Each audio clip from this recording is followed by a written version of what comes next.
Notre objectif, c'est pas juste de dire aux gens, là, vous supprimez vos données et c'est fini. C'est vraiment de faire prendre conscience à toutes et tous de l'impact du numérique et de les encourager à agir au quotidien pour être plus responsables dans leurs usages. Je passe environ 7h20 par jour sur mon téléphone. Moi, en consommation Twitter, c'est genre... Je sais pas, genre tout le temps en fait. Je like, une photo que j'aime pas trop, je like quand même. Moi, c'est pas du vrai amour. M'en fous, je like. You got mail. T'es tellement conditionné dedans et des fois quand tu dors, quand tu poses des questions qui n'ont pas lieu d'être, tu te dis mais attends, mais est-ce que j'ai fait le faire? Attends, je vais le refaire. Connaissez-vous le trouble d'accumulation compulsive? Vous savez, ces personnes qui n'arrivent pas à jeter quoi que ce soit et qui se retrouvent à entasser des brosses à dents usagées dans leur tiroir. Eh bien, on est nombreux à être un peu pareil avec le numérique. Sauf que comme on ne le voit pas, comme on ne voit pas les données s'entasser, on n'a pas le déclic du matin où on se dit qu'on ne peut plus voir ce gros tas de papier sur le bureau et où on commence le tri. De même, quand un objet comme un emballage a fini de remplir son usage, on le trie et on le jette. Alors pourquoi pas avec nos données? Un ancien groupe Facebook, une capture d'écran prise pour garder la référence d'un film, une photo de cet article que l'on voulait vendre sur Le Bon Coin et qui est parti depuis 6 mois, ce compte Instagram laissé à l'abandon depuis 6 ans. Ils ont rempli leurs usages, pourquoi ne pas les effacer de nos vies?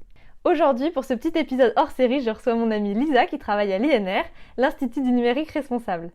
Elle va nous parler du nettoyage de données et nous présenter le Cyber World Cleanup Day, une action en cours pour inciter et sensibiliser tout à chacun sur cette problématique. Donc tu travailles à l'INR, l'Institut du numérique responsable.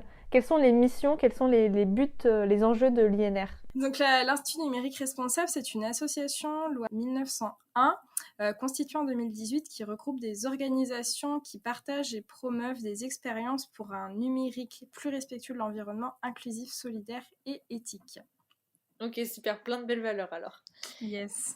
Et du coup, aujourd'hui, ce qui nous amène, c'est le nettoyage des données, notamment parce que vous avez un événement qui est en cours avec le nettoyage de données et la seconde vie des équipements. Donc ça, on va en parler tout de suite après. Mais du coup, pour parler du nettoyage des données, à quoi ça sert concrètement de nettoyer ces données et de faire un tri de temps en temps dans ces données qui traînent? Quel impact ça a vraiment? On considère que l'impact environnemental du numérique, elle est liée à 90% en fait à la fabrication des terminaux, donc les smartphones, les ordinateurs, etc., etc. Et le fait de cumuler toujours plus de données, ça accélère l'obsolescence programmée de son matériel. Ça nécessite beaucoup plus de capacité de stockage dans les data centers sur nos outils, etc. Et donc, ça décroît la performance de nos appareils, etc. Et ça nous pousse à consommer toujours plus d'équipements numériques pour avoir plus d'espace de stockage et pour avoir les derniers outils. Donc c'est vraiment important en fait de prendre soin de ces équipements, de les alléger notamment pour pallier l'obsolescence programmée et ne pas baisser la performance de nos outils. Donc oui, en effet, c'est pas juste les data centers, c'est même à l'échelle individuelle sur nos appareils, ces données, elles peuvent accentuer leur obsolescence et diminuer leur temps de vie. Donc voilà, l'important c'est vraiment de prendre conscience de l'impact en fait de nos usages, de supprimer les données pour, comme je le disais, prolonger la durée de vie de nos équipements et surtout éviter le renouvellement parce que en dehors de la fabrication de nos équipements, il y a aussi ce qu'on en fait, de nos équipements en fin de vie, etc. Interpol estime que 70% des déchets d'équipements électriques et électroniques sont détournés par du trafic illégal et partent en fait dans les pays du Sud, les pays en développement, dans des décharges à ciel ouvert et ça pollue du coup les populations locales. Le tout, c'est d'éviter de fabriquer de nouveaux appareils et de faire quelque chose de ces appareils qui dorment. Sur quelles données on peut agir? Parce qu'on pense tous un peu aux photos et aux mails, mais j'imagine que ça va bien plus loin que ça. Ce qu'on propose de supprimer comme données, c'est toutes les données en fait, qui peuvent être sur nos drives, sur nos appareils, etc. Donc ça peut être les fichiers, les PowerPoint, les fichiers Word, etc. Ça peut être aussi supprimer des applications, des logiciels dont on ne se sert plus, qui prennent de la place. Supprimer les photos, les vidéos, supprimer des vieux messages. Enfin voilà, tout ce qui peut traîner sur nos drives, sur nos appareils dont on ne se sert pas. et surtout voilà, prendre conscience de la place qu'ils prennent sur nos équipements et prendre conscience qu'au quotidien, il faut limiter les usages et pas que les supprimer une fois dans l'année, mais vraiment au quotidien, se dire bon, est-ce que j'ai vraiment besoin d'envoyer ce message, est-ce que j'ai vraiment besoin de faire cette photo, etc. Et en fait, c'est vraiment prendre conscience de tout ce qu'on peut faire au quotidien pour limiter notre impact. Par exemple, c'est bien de supprimer des mails, mais du coup aussi c'est bien de se désabonner des newsletters qu'on lit pas ou peu. C'est bien de réduire la résolution des vidéos qu'on regarde, notamment sur un téléphone. On n'a pas besoin de regarder une vidéo en HD. Supprimer ses anciennes publications, se dire est-ce que j'ai vraiment besoin de poster ça, est-ce que j'ai vraiment besoin de mettre ça, est-ce que j'ai vraiment besoin d'envoyer ça, parce qu'il n'y a pas qu'un impact au niveau du stockage, mais aussi des données qui sont transmises à travers les serveurs, à travers les réseaux, etc. Ça aussi, c'est le plus gros de l'impact. Donc, notre objectif, c'est pas juste de dire aux gens, là, vous supprimez vos données et c'est fini. C'est vraiment de faire prendre conscience à toutes et tous de l'impact du numérique et de les encourager à agir au quotidien pour être plus responsables dans leurs usages. Dans l'idéal, il faudrait revenir à quand on avait des forfaits limités en SMS et qu'on comptait chaque mot précieusement sur ce qu'on voulait dire. Et voilà, remettre de la valeur dans ces contenus, quoi, pour les sélectionner et pas les accumuler sans réfléchir, quoi. Ouais, c'est ça. L'objectif, c'est, on va dire, vraiment de revenir à l'essentiel, de retourner à l'essentiel et pas d'être dans cette surconsommation de données, cette surconsommation de stockage, d'équipements, etc. Parce que c'est mauvais par la planète, mais aussi pour nous, quoi. Ouais, complètement, ça fait du sens par rapport à tout ce que je dis. Et puis, on peut pas se souvenir de quand on a 2000 photos dans son téléphone. Enfin, j'ai un doute qu'elles soient toutes utiles et qu'on se rappelle de toutes, etc. Je fais un parallèle avec, avec les albums photos et tout, mais je trouve ça chouette cette culture de l'album photo qu'il y avait où tu sélectionnais les photos que tu voulais imprimer et pour les garder et créer un objet pour vraiment le regarder de temps en temps. Et là, c'est vrai qu'on accumule dans nos serveurs et dans nos disques durs des tas de données qu'on regarde pas, donc ça peut être l'occasion aussi, ce tri, se reposer la question de ce qui est essentiel pour nous, de faire un tri dans nos souvenirs et d'aller ne garder que le meilleur pour vraiment en faire quelque chose, donc c'est assez chouette. Tout à fait. Et de prendre conscience que au final on n'a pas besoin de tout ça et qu'on n'a pas besoin de faire 15 000 photos par an ou qu'on n'a pas besoin de télécharger 1 million d'applications. Ouais, clairement, de faire une rafale d'une vague et de jamais supprimer les 70 photos au final. Et puis même, je pensais à autre chose aussi, c'est les clouds, les trucs comme ça, que tu peux payer des abonnements de 9 € pour avoir des centaines et des centaines de gigas pour accentuer le stockage de ton téléphone. Enfin, voilà, je pense que si on fait tous le tri dans nos données, on n'a pas besoin de stockage si intense que ça. Donc ça peut même être une économie d'argent dans certains cas.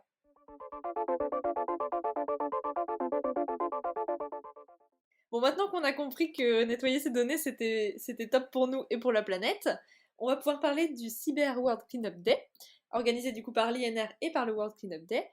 Donc, est-ce que tu peux nous expliquer quel est le but de cette action? En quoi ça consiste exactement? Alors, en tout cas, l'objectif du Cyber World Cleanup Day, c'est de créer les conditions d'une prise de conscience globale de l'impact environnemental du numérique pour la préservation de notre environnement et de la biodiversité. Et c'est pourquoi, avec le World Cleanup Day, on souhaite réunir 5% de la population mondiale pour nettoyer ces données et offrir une seconde vie à ces équipements. Donc, le World Cleanup Day permet du 14 au 19 mars 2022 de faire son nettoyage sur les différents clouds, serveurs communs, équipements, etc. pour supprimer nos données, comme j'ai dit tout à l'heure, mais aussi pour offrir une seconde vie à nos équipements afin de favoriser le réemploi des équipements qui sont obsolètes ou de recycler les déchets d'équipements électriques et électroniques pour réduire notre empreinte numérique. Ouais, donc ça fait un lien avec ce qu'on disait tout à l'heure. Si on supprime nos données, c'est aussi pour préserver nos équipements parce que c'est eux qui polluent le plus. Donc là, les deux actions ensemble, elles font sens. C'est à la fois supprimer ces données et réutiliser, en tout cas redonner de la valeur à ces équipements qui pourrissent dans nos tiroirs, quoi. Tout à fait. Tu vois, par exemple, 88% des Français changent leur téléphone alors qu'il fonctionne encore. Ils les changent en moins de 2 ans. Et pourtant, il y a 34 milliards d'équipements qui sont actuellement en service dans le monde. C'est énorme. Surtout que, tu sais, t'imagines, on est 7 milliards sur Terre, sauf que sur les 7 milliards, on est 4,5 milliards connectés. Donc, Les autres, ça veut dire qu'ils n'ont rien. Et du coup, on se partage à 4 milliards, 34 milliards d'équipements, quoi. Waouh, donc on est tous à cumuler les équipements.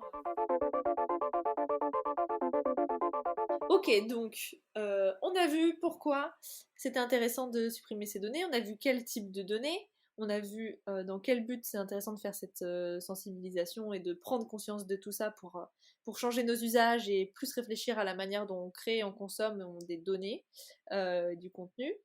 Comment on peut participer au Cyber World Cleanup Day? Il y a 2 manières de prendre part à l'événement. On peut organiser ou participer à des cyber clean-up de nettoyage de données. Donc là, soit on organise soi-même, soit on rejoint un cyber clean-up déjà existant avec un organisateur. Et là, du coup, on supprime nos données sur tous les appareils en fait, qu'on veut et les données qu'on souhaite. Et la deuxième manière de prendre part à l'événement, donc là, encore une fois, c'est soit on organise, soit on rejoint un cyber cleanup existant avec un organisateur, afin en fait de collecter les appareils, enfin les déchets d'équipements électriques et électroniques ou les appareils qui sont inutilisés, afin qu'ils soient recyclés ou réemployés. Donc c'est ce qu'on appelle du coup les cyber cleanup nettoyage de données ou cyber cleanup seconde vie des équipements. Ok, et du coup pour participer à tout ça, rejoindre ou organiser, ça se passe sur votre site Cyber World Cleanup Day, c'est ça? C'est ça. Si on veut organiser un cyber cleanup, on va sur le site, on s'enregistre en tant qu'organisateur. Ensuite, on a un espace, en fait, un espace Cyber World Cleanup Day. On retrouve différents outils, donc des outils pour communiquer, des outils pour animer, des outils pour remonter les données, organiser tout simplement en fait un cyber cleanup. Donc on a vraiment beaucoup d'outils, ce sont des bénévoles qui travaillent dessus, il y a des guides, etc. Et du coup, là, dans cet espace, on peut également référencer les cyber qu'on organise, donc soit nettoyage de données ou seconde vie des équipements. Pour ce qui est des participants, des personnes en fait qui veulent pas forcément organiser de clean-up, elles ont du coup la possibilité de rejoindre des cyber clean-up publics. Et donc dans ce cas, elles vont sur notre site, elles regardent dans les événements les cyber clean-up qui sont ouverts, qui sont publics et qui sont accessibles à toutes et tous. Et là, elles peuvent s'inscrire au cyber clean-up qu'elles souhaitent, qui soit près de chez lui ou elle ou pas, parce que les cyber clean-up peuvent avoir lieu à distance ou en présentiel. Et pour celles et ceux qui ne trouvent pas de cyber clean-up public qui leur sied ou qui ne veulent pas organiser de cyber clean-up, elles ont la possibilité en fait de rejoindre un grand cyber clean-up national nettoyage de données. Celui-là, il est vraiment orienté nettoyage de données, qui est organisé par le World Cleanup Day. Et donc, une fois qu'on est inscrit à ce Cyber World Cleanup Day, on peut, par exemple, si moi je m'inscris à celui que vous avez fait remonter pour la France, pour ceux qui n'ont pas forcément un groupe en particulier qui souhaitent rejoindre, on peut contacter l'organisateur, participer, avoir des ressources, des exemples de données à supprimer, une sorte de planning, là, je vois dans la description. Le lundi, c'est la sensibilisation, le mardi, le nettoyage des réseaux sociaux. Donc en fait, il y a une sorte d'accompagnement sur la semaine pour nettoyer plein de données différentes et arriver à un résultat où on aura été accompagné, sensibilisé étape par étape pour les différents types de données, c'est ça? C'est ça, parce qu'en fait, donc, les objectifs des organisateurs, c'est vraiment d'accompagner chacun des participants dans le nettoyage de données ou la collecte. On met à disposition des organisateurs tout un tas de ressources pour les aider à accompagner les participants. Et ensuite, c'est à eux de conduire leur propre opération. Est-ce qu'ils définissent un périmètre précis? Par exemple, il y en a qui peuvent décider de faire que du nettoyage des réseaux sociaux, d'autres que des nettoyages de drive, etc. C'est vraiment eux qui drive leur opération, qui l'organisent au moment où ils veulent, sur le périmètre qu'ils veulent et où ils veulent, mais on leur demande bien quand même, on les encourage bien à accompagner tous les participants. Il n'y a pas besoin d'énormément de connaissances, mais on n'a pas toutes et tous en tête comment supprimer tel élément, comment trier nos données, etc. Et donc le rôle des organisateurs, c'est vraiment d'aider au mieux chacun des participants.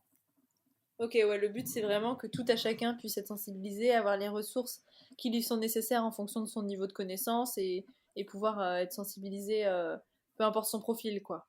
Tout à fait. Parce que c'est un événement qui est accessible à toutes et tous, donc t'as pas besoin d'être, je sais pas, chef de projet digital pour faire ça. Tout le monde peut le faire avec un organisateur si on le souhaite. Ouais, c'est super. Et du coup, ça donne un mouvement assez collectif, quoi, je trouve, d'entraide et tout, c'est assez chouette. C'est ça, on table pas mal là-dessus, sur le fait que ce soit quand même un événement convivial qui permette de se retrouver. C'est voilà, dans la bonne humeur, c'est pas forcément extrêmement guindé. L'objectif, c'est de passer un moment assez fun, assez sympa en fait, en groupe si on le souhaite ou tout seul si on préfère, pour prendre conscience de l'impact du numérique et agir, quoi. Ouais, c'est super. C'est un peu, moi qui aime bien mettre des challenges dans Et si tu posais ton tel, là c'est un petit peu un challenge stimulant en équipe, on se challenge tous pour supprimer le plus de données, on s'accompagne avec des défis et des courses chaque jour, donc je trouve ça assez chouette comme manière de rendre les choses ludiques et en même temps de sensibiliser à ces problématiques, donc je vais aller m'inscrire tout de suite après ce podcast. Une dernière petite question, comment est-ce qu'on peut connaître l'impact que ça a eu cette semaine de Cyber World Cleanup Day? Comment est-ce qu'on peut voir le résultat final? Est-ce qu'il y a un événement ou quelque chose pour collecter le nombre de participants et de données supprimées? Oui, tout à fait. En fait, à l'issue de l'opération, les organisateurs ont une semaine pour récupérer les bilans de leurs propres participants, pour dresser le bilan de leur opération avec leurs participants. Et ensuite, ils nous remontent tous ces résultats à nous, l'équipe du Cyber World Cleanup Day. Et donc, il y aura l'équipe chargée du bilan qui sera en charge de monter le bilan global de toute l'opération. Donc le bilan global sur combien de données ont été supprimées au total, le poids, le nombre, combien d'équipements ont été collectés. Et en fait, chaque organisateur a à sa disposition un calculateur d'impact. Donc c'est un outil qui permet en fait de se rendre compte du gain environnemental engendré par l'action, grâce notamment à des équivalences. Et le 22 avril, donc c'est à l'occasion de la Journée de la Terre, on organise un webinaire de restitution pour dévoiler tout le résultat de l'opération. Sympa, jolie corrélation pour terminer. Ok, et je pense à un truc aussi, on a beaucoup parlé du coup des collectes de données, enfin de la suppression des données, pardon, mais du coup la collecte des équipements, est-ce qu'il y a des choses en plus que tu peux nous dire? Donc, on a 2 partenaires notamment pour la collecte d'équipements en France, parce qu'en fait le Cyber Cleanup c'est aussi en Suisse et en Belgique. On n'a pas tout à fait du coup les mêmes partenaires de collecte, mais en France on s'est associé du coup à Emmaüs Connect et à son projet La Collecte.tech et aussi à Écologique. Donc la Collecte.tech collecte des smartphones, ordinateurs portables, tablettes, etc. qui sont encore en état de fonctionnement, afin de les remettre en état et les mettre sur le marché de l'occasion, afin de les distribuer aux personnes les plus démunies ou en difficulté. Notre deuxième partenaire du coup c'est Écologique, qui récupère du coup les déchets d'équipements électriques et électroniques hors service afin de les démanteler et de recycler ce qui est recyclable. Pour en savoir plus sur comment collecter les équipements, etc., je vous invite du coup à vous rendre sur le site du Cyber World Cleanup Day, à vous créer un compte et à aller voir nos guides et nos logigrammes pour savoir comment savoir si un équipement est obsolète ou non, non fonctionnel ou fonctionnel, est-ce qu'il peut être recyclé ou pas, et surtout à quel partenaire faire appel et sur quel point de collecte. Bon bah parfait, je pense qu'on a tout ce qu'il nous faut pour participer au Cyber World Cleanup Day et puis faire plus attention à nos données et se lancer là-dedans. Donc forcément, le challenge de l'épisode, c'est logique, ça va être d'aller participer, d'aller sur le site, se renseigner. Et pour la collecte des appareils, si vous en avez qui peuvent être concernés, mais également pour aller s'inscrire à un clean-up ou en organiser un autour de vous pour collecter les données, effacer les données et voilà, et nettoyer tout ça. Merci Lisa pour cette présentation. Et puis j'ai hâte au 22 avril pour pouvoir découvrir l'impact que tout ça a eu. Et bon courage dans votre semaine de clean-up. Merci, et puis on compte sur votre mobilisation.